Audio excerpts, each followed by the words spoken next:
Hi, good morning, everyone. Excited to kick off Drone Safety Awareness Week with a big update to Before You Fly. So thanks for joining. I'm Jon Hegranes, the CEO and co-founder of Kitty Hawk, and excited to show you a little bit about Before You Fly and some of the new updates that we put in place. So just for a quick background, a little over a year ago, we partnered with the FAA to really improve Before You Fly and really make it the ultimate place to gain situational awareness. How can you fly and operate your drone safely and really impact the safety of the national airspace? And we've had a lot of success, usage is going up, and a lot of requests, a lot of input, a lot of feedback, and that's a big part of what we're introducing today. So before we show you some of the new stuff, I wanted to give a quick overview of Before You Fly, and hopefully you all can get acquainted with it. If you haven't already, please give it a download. It's free to download, iOS, Android, no registration, nothing to do but just download and get going. Once you open up Before You Fly, we drop a pin at your location, and really our first goal is right where you're at, show you if you're good to fly or not, and if so, what advisories might be around you that you need to think about. The primary interface is the map. You can scroll around, you can zoom, and tap around to see what is nearby. What should you be thinking about before you operate? And if you want more details, you can scroll up, you can see more information, you can see what's nearby. In this case, I have a police pistol range about a half mile away from the pin, a couple miles away from controlled airspace. So really want to give you a clear sense of, should I operate my drone here? Both from an airspace level, but also increasingly what sort of ground level advisories might need to think about. Here in the Bay Area, it's pretty busy airspace. We have SFO here, which is LANC enabled. One of the things we added was, if we come over here to Moffett Field, it's actually not approved for LANC. LANC is not available, but we do have a nice, easy link here for you to pop over to the drone zone and apply that way. So really trying to help you understand the airspace that you're in and the next step if need be. So navigate around if you're traveling, if you're in a space where you're not familiar with, or even if you are, really take a look around, see what's around you, and see where you want to fly. So that's Before You Fly at a glance. Now to dive into some of the new stuff that we brought. So the first thing that we've added is more state, local, ground-based advisories. Here in my neighborhood, West Sunset Playground, beautiful park, daughter has soccer practice here. For the FAA, this is clear airspace. This is a great place to fly a drone, but like a lot of cities and states, there are restrictions around parks. And so this is something where we worked with the city of San Francisco to bring in this data set. And here, where this used to show green, we can actually show more information that while the airspace is good, you're not allowed to take off and land and operate in parks. And so this should help you avoid confrontations or run-ins with Parks and Rec, local law enforcement. There's actually, if I zoom out a little bit, a little over 200 parks that we're now displaying advisory information for. And this is one of the unique aspects of drones. The airspace is primary. We have to understand the airspace that we fly in, but where we take off from, where we land from, it's going to have additional rules that we want to be aware of. And how can we best think about those? And I've seen park rangers and had this exact thing happen to me because this wasn't well known. So very excited to work with San Francisco, bring this kind of visibility and awareness into the application so that as drone operators, we understand where's a good place to fly from. And if we're trying to fly in this area, maybe there's a better place to fly from. Another recent example of this, if I tap here on the magnifying glass on search, we can see some of my recent searches here. If I go to Dumbo, we had a recent user question here about flying here in New York City. If I zoom out, we can see we're really close to JFK, LaGuardia, some of Manhattan's TFRs and flying restrictions. But if I go here to Dumbo and look at some of these parks, beautiful place to fly, clear airspace. But if I pop over here to this example, actually something where New York City has clear rules against aviation in parks. And New York City, if you're watching, shoot us an email before you fly at kittyhawk.io. Would love to bring in some of these advisories so that we can help people understand some of the local rules to be aware of as you look to fly. With the FAA, we work really hard to provide the best airspace information possible, but there's a lot of other elements that come into play here. So local advisories and that sort of ground-based information is a big part of today's update. The second really involves crowdsourcing, and crowdsourcing not just from state and local governments, but from users like yourselves. So if I scroll up here and see some of these advisories, I might have a question, let's say, about this DOJ flight restriction that's about 3/4 of a mile away. If I tap more, I can see a little bit more information about it. But if I still have questions, I can tap on this question mark and do two things. One, learn more. And this is a resource page that we're continuing to build out and populate to help you with more information about different types of advisories, information you should think about. If I still have a question or if I think something is wrong with this particular advisory, I can tap flag for review. We take you to a very simple form. You don't need to provide contact information, but if you do, we'll be able to follow up and keep you updated with the process of how that went. But really create a simple way to let you, as the users of Before You Fly, interact and let us know if you think something isn't quite right with something that we're showing. This is a big area of feedback that we've gotten, and I think it's important to let people show and kind of voice something where I say, hey, this doesn't look quite right. Here's how we can go about it. The second piece, you can see here at the bottom, I can actually submit data for this location. So not that there's, I'm flagging an advisory, but I think there's something that's missing that should be added. And as any user, you can go to this form. Again, really simple. If you provide contact information, it's optional, but if you do, we'll keep you updated for how that review process is going and how we've implemented and added it to Kitty Hawk's ground and airspace advisory database. But the more context, the more information you can share, the better, so that we can understand what should be added here for this location. So really interesting way for users to start to provide more feedback and more information for what is going on in the airspace. This applies to users, this applies to cities and states, but also more and more enterprise use cases where if you're a utility company doing inspections, do you want to show other airspace and drone pilots that there's activity in a place that maybe not have a lot of aircraft typically? Or if you're doing drone deliveries in a specific corridor or in locations, how can you provide situational awareness to other drone pilots that there's a new type of drone activity? So this is the kind of advisories and details that we're adding to Before You Fly.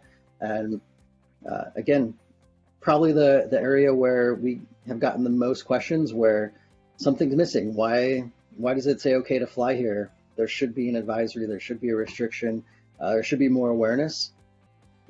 We're working really closely with governments, enterprise, drone delivery companies, but also our user base to help you, help us, and to create a better total picture of the airspace and where we operate from. So it's an exciting way to think about really the total way that we impact safety of all aircraft. So if you don't have Before You Fly on your phone, please download it. And certainly if you have questions or input, you think there's something that should be added, would love to have you submit more and more of those locations. And lastly, just a couple of things on our roadmap. Again, we love hearing from from all of you with things that you would like to see. Weather is a big one that we're going to be adding soon. Spanish, which is a big FAA priority, is something that we're going to be adding. And there's a lot more to come. So shoot us an email anytime, beforeyouFly@kittyhawk.io, or you can submit areas for review right from within the app. So we'll keep this pretty short, but happy to take any questions or ideas that anyone wants to bring up. So if you want to, please go ahead and submit some questions in the Q&A section, and happy to address those. So a couple of questions that came in, first from Kelsey. Will this capability be available beyond San Francisco? Yes, absolutely. Biggest things that we're working on with cities and states is really what is that authoritative data set, and how can we translate that into being useful, actionable information. So San Francisco is the first one. We're going to have others very soon, working with Virginia.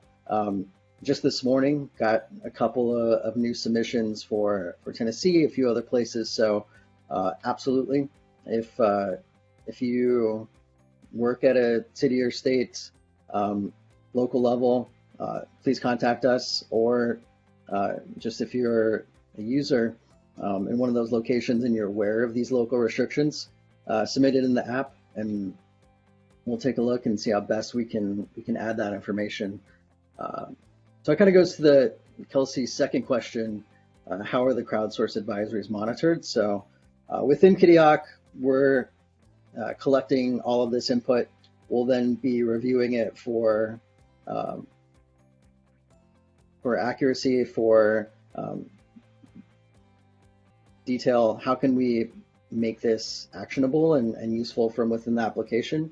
And as this is coming in, it's kind of a constant process of reviewing submissions, investigating them, seeing if they check out for what we're able to find in terms of being something that should be corrected. If it's flagging advisory, if it's a new submission, thinking about how we should go about adding it. So working closely to monitor this and see what kind of volume we have. And I'd say probably the biggest question that we'll be working through is, as we do get some of these submissions, what's the right data source to pull from? Do we create these ourselves? Are there existing ones like we have with San Francisco? So our focus is impacting safety, improving situational awareness with more of these advisors. So the more that we can put into Before You Fly and create that, the better. This is not to create no-fly zones. That's per the FAA and the airspace, but certainly our view and working with our partners, we think it's important to share these additional advisories and rules that do impact that full operation. So we're going to be working as quickly as we can to provide more of that information and really populate this information to help governments, but also help a lot of drone operators, drone deliveries, those types of things that are happening that they want to share where those flights are happening. Another question from Anthony. Is this something you can show to an officer if they're questioning you flying? Absolutely. I think airspace is a new concept that law enforcement, really the general public, are having to think about for the first time because of drones. It's not a natural kind of thing to think about the airspace. Am I in Class G? Am I in controlled airspace? Probably one of the biggest questions we get is questions around small airports that are not controlled, and you can fly a drone there, but obviously you should take additional precautions. But everything within Before You Fly is authoritative data sources that either we get directly from FAA sources or that we vetted. And so I think it could certainly be helpful to show law enforcement that says, hey, this is clear airspace. There could be an example like with New York City where there's rules against where you take off and land from, but hopefully that creates a good dialogue and helps with education. Another question from Charles: has there been a designated airspace for delivery service flights? No, not specifically. That still follows traditional airspace, but I think the way that we're thinking about before you fly and situation awareness as a whole across Kitty Hawk's UTM is I might be doing a drone delivery in Class G uncontrolled airspace. The class of the airspace isn't going to change, but how can you communicate really a new level of flight that is happening in that airspace? And having a drone delivery happening along a specific location, far different than an airliner flying in the same location just at 30,000 feet. So that's really how we're trying to think about this, of bringing information of where flights are happening. So hopefully that helps with that. Just take a look and see if there are any other questions.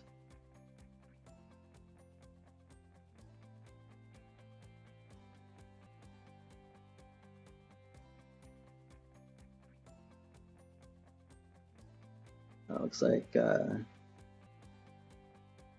few questions around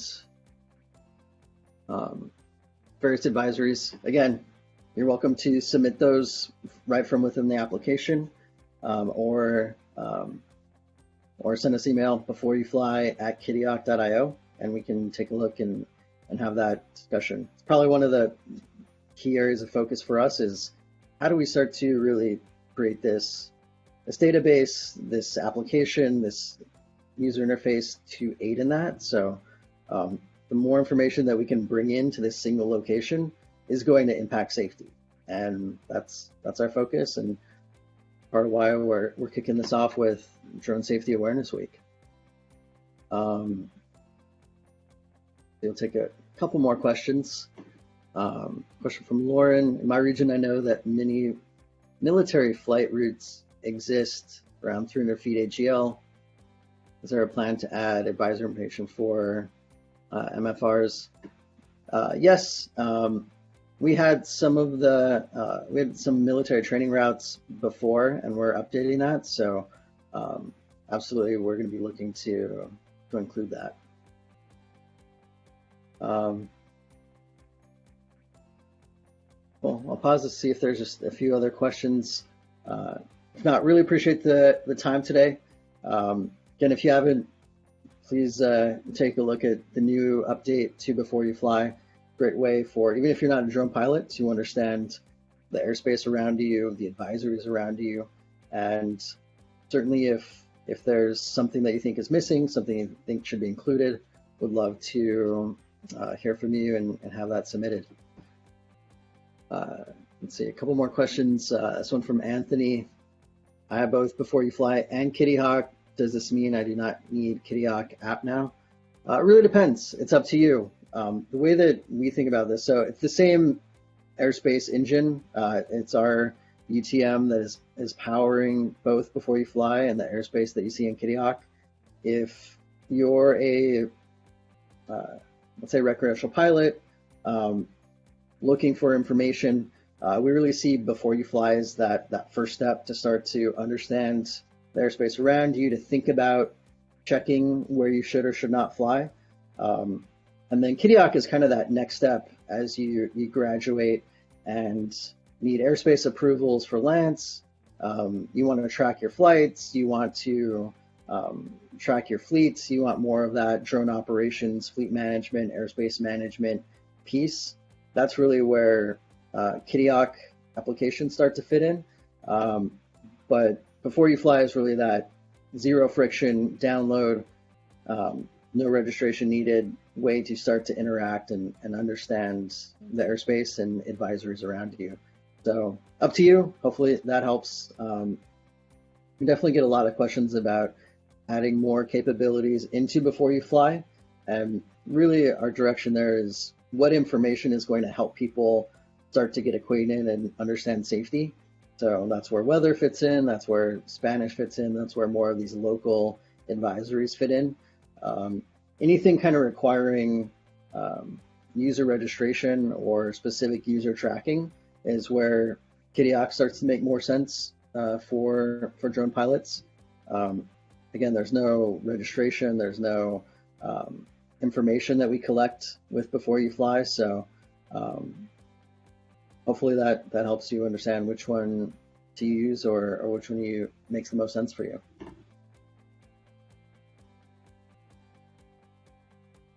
Awesome. Well, been really really cool. Appreciate the audience and the questions. We're gonna have a recording of this, so you can watch it on demand. You can follow up with it. But thank you so much. Hope everyone has a great Drone Safety Awareness Week, and looking forward to seeing all of your submissions on Before You Fly. Thank you.